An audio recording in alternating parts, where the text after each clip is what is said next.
혜진님 안녕하세요. 안녕하세요. 네, 오늘 스타벅스는 인생은 실전이다에서 말하는 돈 잘 버는 사람이 되는 세 가지 핵심 비결에 관해서 이야기하고자 합니다. 돈 잘 버는 마인드 또는 돈 잘 버는 태도에 관해서 한번 이야기를 들어볼게요. 그러니까 돈 잘 버는 사람들은 기본적으로 이런 태도로 살고 있다. 그렇죠. 오늘은 그런 걸 한번 배워보는 시간을. 체크해보면 좋을 것 같아요. 그렇죠. 자, 그럼 돈 잘 버는 사람들은 마인드가 어떠냐? 첫째, 이분들은 효율에 초점을 맞춥니다. 그렇죠. 예, 효율. 이렇게 말씀을 드릴 수 있을 것 같아요. 어떻게 하면 더 적은 노력으로 더 많은 성과를 낼 수 있을 것인가. 여기서 이제 좀 우리 인생을 약간 재무적 사고로 바라볼 필요가 있는데 이 말 많이 들어봤을 거예요. 시간은 돈이다. 예. 이 말의 진정한 의미를 그러니까 잘 깨닫는 분은 근데 생각보다 많지 않은 것 같아요. 이게 물론 머리로는 알아도 가슴으로 잘 안 느껴지는 게 효율을 따진다? 이게 왜 중요하냐면 효율을 따져서 우리가 뭘 벌 수 있죠? 시간을 벌 수 있잖아요. 그게 다 돈이거든요. 맞아요. 그리고 그 시간이라는 걸 돈으로 바꿨을 때의 가치가 예를 들어서 진짜 억만장자인데 시한부 인생이야. 그분이 1년 더 살 수 있다 그러면 얼마나 많은 돈을 내겠다고 하겠습니까? 그러니까 우리가 생각하는 것보다 시간의 가치가 정말 높거든요. 그 시간을 아껴주는 거. 그게 또 효율이 있기 때문에. 그럼 효율에 초점을 맞춘다는 게 왜 돈을 잘 버는 걸로 연결이 되느냐? 그 대표적인 예시가 바로 우리나라입니다. 90년대만 해도 일본이 전자제품 시장 진짜 꽉 잡고 있었거든요. 전 세계 전자제품 시장을. 그런데 지금은 어떻죠? 우리나라가 일본을 디지털 시장에서 역전을 했거든요. 그렇죠. 삼성 대 소니 비교하는 거 진짜 많았잖아요. 이게 처음 나왔을 때는 이게 뭐 국뽕 너무 오진다. 이게 너무 오버하는 거 아니냐 그랬는데 지금은 그거 의심하는 사람 없거든요. 그렇죠. 이게 사실 그거의 핵심이 반도체였거든요. 네. 그럼 반도체가 왜 또 효율하고 연결이 되느냐? 네. 디지털 시장에서 중요한 것은 일본에서 강점으로 꼽히는 게 뭐죠? 장인영신. 그렇죠. 그 장인영신이 디지털 시장에서는 잘 안 어울려요. 아. 그럼 뭐가 좋느냐? 일단 임계점을 넘고 어느 정도 수준만 넘으면 그 다음엔 장인정신이 필요한 게 아니라 그 시스템을 유지하면서 생산 비용을 최대한 낮출 수 있는 거. 네. 그래서 양을 많이 생산해내는 거. 그렇죠. 그러니까 그러면 일본같이 100점짜리 물건을 만드는 데 집중하는 게 아니라 저희는 뭐 90점짜리 물건을 만들더라도 2개, 3개 만드는 거에 집중을 하는 거. 그렇죠. 이게 사실 이게 아마 이제 높은 수준에 올라본 분들은 아마 아실 텐데 80점에서 90점 오르는 거 10점을 올려야 되잖아요. 근데 90점에서 92점 오르는 거 이건 2점만 올리면 되잖아요. 뭐가 더 힘드냐? 90에서 92점 올리는 게 더 힘들어요. 그렇죠. 네. 그렇게 따지면 이제 95점에서 100점까지 올리려면 얼마나 힘들겠습니까? 그럼 진짜 거기 쏟아부어야 하는 시간과 노력이 엄청 많이 필요하거든요. 일본의 장인정신은 그렇게 시간과 노력을 쏟아부어서 100점짜리를 만들겠다는 건데 우리나라는 어땠죠? 자, 빨리빨리 문화. 그렇죠. 네. 일단 90점만 넘으면 정상적으로 제품이 돌아가니까. 네. 그러면 90점만 넘기고 훨씬 더 싸게 많이 빨리 만드는 거. 네. 이게 반도체 시장에서는 또 디스플레이 시장에서는 딱 맞는 전략이었고. 그러다 보니까 이제 이렇게 효율을 강조하는 문화. 이런 게 생기면서 우리가 마른 성장을 할 수 그렇죠. 있죠. 디지털 시장에서 일본을 앞설 수 있게 된 거죠. 그렇죠. 아무리 품질 좋은 반도체도 하루에 10개밖에 못 만들면 하루에 100개, 1000개 만드는 기업에 그렇죠. 밀리게 되는 거거든요. 맞아요. 그래서 우리는 효율을 생각해야 된다. 그리고 이게 돈 잘 버는 걸로 결국 이어질 수밖에 없다. 아. 네. 돈 잘 버는 두 번째 비결, 네. 다른 사람의 능력을 잘 활용하는 겁니다. 너무 어려워. 네, 맞지. 이게 사실 쉬운 일이 아니에요. 맞아, 너무 어려워. 그런데도 왜 다른 사람의 능력을 잘 활용해야 되느냐? 아무리 내가 일을 잘해. 내가 막 머리도 엄청 좋고 능력이 좋아. 그리고 되게 성실해요. 그렇게 이악 물고 일해봤자 그 사람의 하루도 24시간이에요. 그렇죠. 그거를 뛰어넘어서 일을 잘 해낼 수가 없어요. 그러니까 아무리 막 그렇게 해도 뭐랄까 이제 혼자서 하는 거에는 한계가 있어요. 뚜껑이 있는 거거든요. 그럼 그걸 뛰어넘으려면 어떻게 해야 된다? 팀을 만나야 돼요. 그렇죠. 그래서 팀을 이뤄야 돼요. 그리고 이게 실제로 세상에서 성과가 나는 일들은 대부분 팀에서 나온다고. 뭐 예를 들면 뭐 우리가 보통 천재라고 그러면 막 이렇게 골방에 막 틀어박혀갖고 뭐 하나에 몰두하거나 막 연구실에서 혼자서 막 연구하는 과학자 막 이런 거 생각하잖아요. 그런 게 아니에요. 천재적인 논문, 막 혁명적인 연구 결과 이런 것들은 대부분 팀으로 하는 데서 나온다고. 집단지성. 집단지성도 있고 아까 말씀드렸다시피 혼자 하는 것보다 협업을 해서 시너지를 내야 그 한계를 뚫고 성과를 낼 수 있거든요. 근데 협업이 또 잘못하면 어려워질 수 있거든요. 그쵸. 그게 문제죠. 맞아요. 그럼 어떨 때 잘못이 일어날까요, 협업에? 약간 능력이 조금 안 맞거나 음. 아니면 서로 부족한 부분을 보완하지 못하거나 네. 뭐 이럴 때 좀 힘든 것 같아요. 그쵸. 저는 가장 큰 게 각자 1인분 못할 때. 아, 네. 그죠. 1인분 못하는 사람들끼리 모이잖아요. 그 길이 막 캐리해줘야 되니까. 그러면은 시너지가 나가지고 이렇게 뭐라 그럴까요? 아, 실력이 이렇게 창발해야 커지는 게 되는데. 아니라 오히려 모일수록 실력이 다운돼. 응. 그런 경우가 있기 때문에 각자 1인분은 하는 사람들이 모여야지. 안 그러면 오히려 발목만 잡는 거야. 아까 막 캐리해야 된다 그랬잖아요. 캐리하는 사람 발목만 잡는 거예요. 그 사람 혼자 하게 놔뒀으면 더 잘할 텐데. 맞아.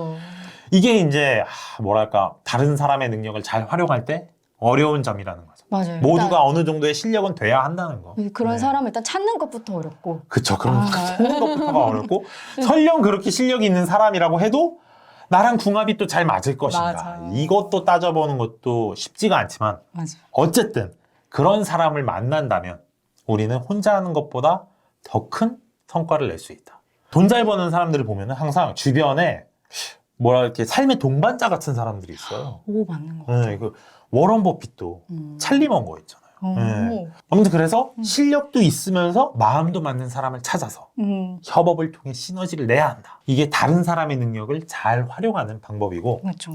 요거 말고 또 다른 사람의 능력을 잘 활용하는 방법이 있어요. 뭐냐면은 간단히 말해서 아웃소싱입니다. 아, 그러니까 그 사람의 인력을 돈으로 사는 거죠? 그렇죠. 이게 네. 예를 들어서 제가 김치찌개를 세계에서 제일 맛있게 끓일 줄 알아요.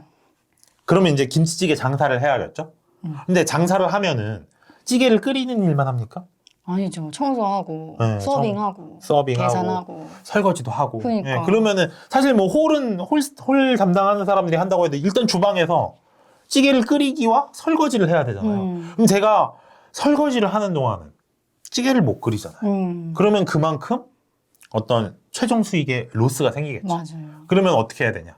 설거지만 해줄 사람을 따로 고용을 고용해야죠. 해야 되는 거죠. 그렇죠. 네, 이게 바로 이제 사업을 하는 사장님들의 마인드가 되는 거죠. 네. 그렇죠. 내가 모든 걸 다 할 수 없으니까 나 대신에 그 일을 해줄 사람 또는 나보다 더 그 일을 잘해줄 사람을 고용하는 거. 그러면은 그거는 리스크를 감수해야 되는 거라서. 그렇죠. 이것도 오. 또 이제 리스크를 왜냐하면은 그 사람이 정말 나만큼 일을 잘할 맞아, 것인가. 맞아. 그래서 사람 보는 눈도 있어야 되고. 그러니까. 그게 틀린다는 리스트도 또 감내할 수 맞아, 있어요. 맞아. 이 뒤에서 말씀드리겠지만 그래서 어떤 의미에서 사업은 결국 리스크와의 싸움이긴 해요. 그러게요. 그래서 요거를 진짜 잘했던 사업가가 있어요. 뭐요? 그게 헨리 포드. 헬리포드? 네, 그 포드 자동차. 아. 네. 그 발음이 구수해야 사람들이 알아듣는데 포드 자동차의 어? 창업자이신데 이분이 한때 그러니까 신문에서 포드를 비난하면서 이런 얘기했어요. 너무 멍청하다. 네, 이렇게 무식할 수가 없다. 이런 비난이 올라온 거예요. 네? 근데 본인이 뭐라고 얘기를 했냐면 아, 내가 멍청한 거랑 상관없다. 나는 똑똑한 사람들을 고용한다. 아, 고용을 잘하시는 능력이 있구나. 그래서 네, 이제 맞아. 이분이 이제 그런 그 컨베이어 벨트 시스템을 처음으로 이제 자동차 제조에 이제 도입하신 분이요. 떼돈을 버셨거든요. 근데 사실 좀 교양이나 이런 게 좀 많이 모자랐어요. 아, 그러다 보니까 무식하다는 비난을 받았는데 딱 거기에 대한 답변이 괜찮다. 그죠. 나는 똑똑한 사람들을 고용한다. 어. 근데 어떻게 보면 그게 사업의 핵심이거든요. 그렇죠. 똑똑한 사람을 아웃소싱 할 수 있는 거. 그래. 그 설득하는 것부터 해서. 그렇죠. 그런 사람들 설득도 해야 되고요. 그래서 핵심은 적절한 비용을 내고 특정 부분을 아웃소싱하면 그 시간에 나는 부가가치가 더 높은 일을 할 수 있다. 그렇죠. 이런 게 바로 돈을 잘 버는 마인드라는 거죠. 그렇죠. 그러니까 돈을 써서 더 돈을 벌어오는 그렇죠. 시스템이. 돈을 써서 돈을 버는 그렇죠. 거죠. 아, 그러려면 진짜 멘탈도 강해야 되고 아무나 못할 것 같긴 해요. 그렇죠. 이게 여기서 이제 보통 뭐라고 이야기를 하냐면은 심장이 세야 한다. 강심장이 필요해요. 왜냐? 리스크를 감당할 수 있다. 아까 말씀드렸다시피 이것도 리스크거든요. 네. 돈을 썼는데 그 사람이 내가 원하는 만큼 일을 못 해주면 돈 갖다 버리는 거거든요. 그걸 감당할 수 있는 어떤 멘탈. 그쵸, 멘탈. 물론 이제 돈이 많으면 그런 거 걱정 안 할 수도 있는데 그런 어떤 자원적인 면도 중요하지만 멘탈적인 면도 또 중요하거든요. 요게 바로 세 번째 비결하고 연결이 됩니다. 네, 무엇이죠? 그러면 세 번째 비결은 뭐냐? 돈을 잘 써요. 오, 돈 잘 버는 사람들은 돈을 잘 써요. 그게 돈을 부자가 되려면은 돈을 아껴야 되는데 오히려 돈을 잘 쓴다라고요? 그렇죠. 이게 사실 우리 같은 이런 직장인들 아니면 이제 막 돈을 모으기 시작하는 사람들은 지출 통제부터 하는 게 맞습니다. 부자가 되려면. 그러니까 절약부터 시작을 해야 되는데 그렇다고 무작정 아끼기만 하면 오히려 절약이 아니라 돈을 더 쓰게 되는 상황이 벌어질 수 있어요. 아끼다 똥 된다. 그렇죠. 아끼다 똥 된다. 언제 아끼다 똥 되는 대표적인 예가 뭐냐면은 건강입니다. 맞아. 좀 돈 아끼겠다고 싼 거. 나 돈 먹는데 돈 쓰는 거 너무 아까워. 그러면 싼 거 그러면서 있는 이제 인스턴트 음식만 먹고 맨날 라면에 삼각김밥 이런 것만 먹다 보면 어떻게 되죠? 건강을 망쳐요. 건강을 망쳐서 나중에 병원비가 더 나와. 맞아. 그러면은 이게 이게 아낀 건가? 라는 생각이 들 수밖에 없거든요. 돈을 써야 할 곳에는 확실하게 쓰고 돈을 아껴야 할 곳에서는 확실하게 아끼고 그래서 이제 돈을 잘 써야 하는 대표적인 분야가 뭐냐면은 나한테 투자하는 거죠. 그래서 배움에는 돈을 아끼지 말아라. 또 이런 말도 있잖아요. 그렇죠. 예. 그래서 뭐 공부하고 책 사고 이러는데 돈 아끼는 거 돈을 아끼는 게 아니에요. 이런 게 대표적인 가난에서 벗어나지 못하는 태도입니다. 그렇죠. 나한테 투자하는 것까지 아끼면은 계속 가난한 상태에 머물 수밖에 없어요.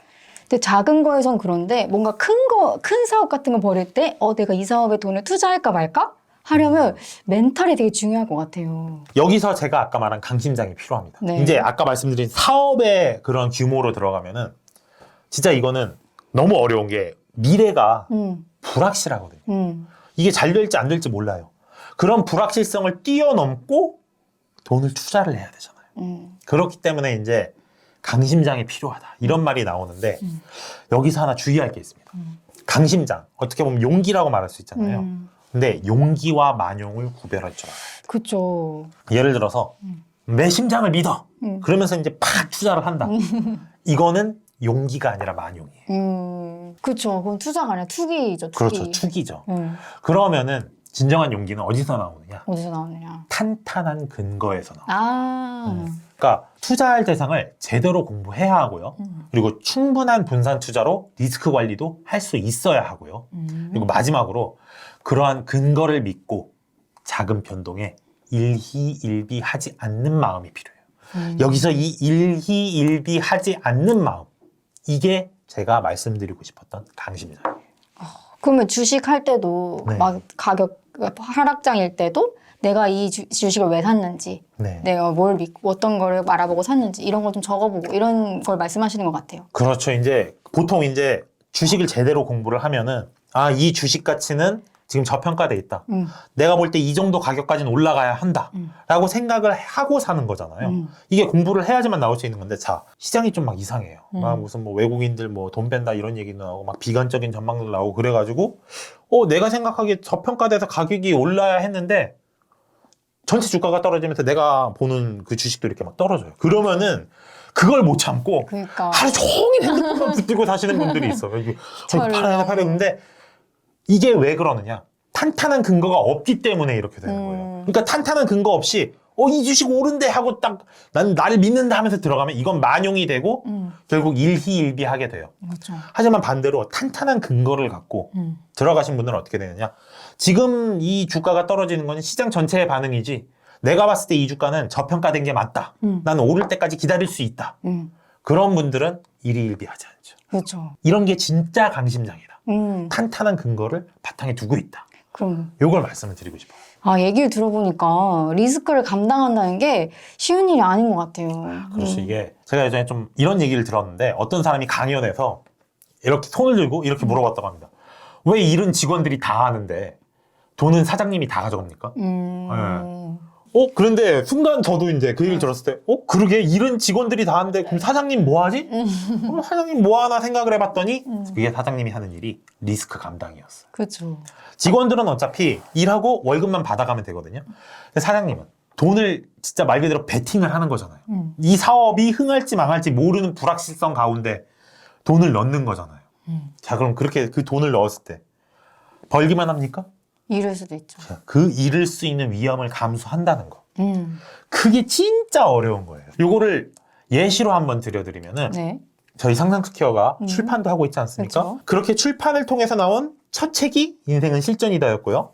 자, 그러면 이 출판을 할 때 어떤 리스크를 감당을 해야 되냐면 제일 어려운 게 그거예요. 몇 부를 찍어야 할까? 네. 만약에 책을 너무 많이 찍었어요. 그럼 무슨 일이 벌어지죠? 너무 많이 남아. 그렇죠. 다 재고로 남는 거예요. 네. 이게 재고로 남으면은 그냥 책이 쌓여 있는 걸로 끝나는 게 아니라 그 재고로 남아 있잖아요. 그럼 재고 보관 비용이 매는 그렇죠. 책 권수에 따라서. 맞아. 그러면 이 반대로 너무 적게 찍으면 그러면 수요의 그 흐름을 놓쳐요. 그렇죠. 많은 돈을 못 버는 거예요. 아, 그러니까 네. 이게 도대체 몇 부를 찍어야 될까? 이게 5,000부를 찍어야 될까? 10,000부를 찍어야 될까? 그걸 결정하는 게 정말 어려운 일이거든요. 왜냐?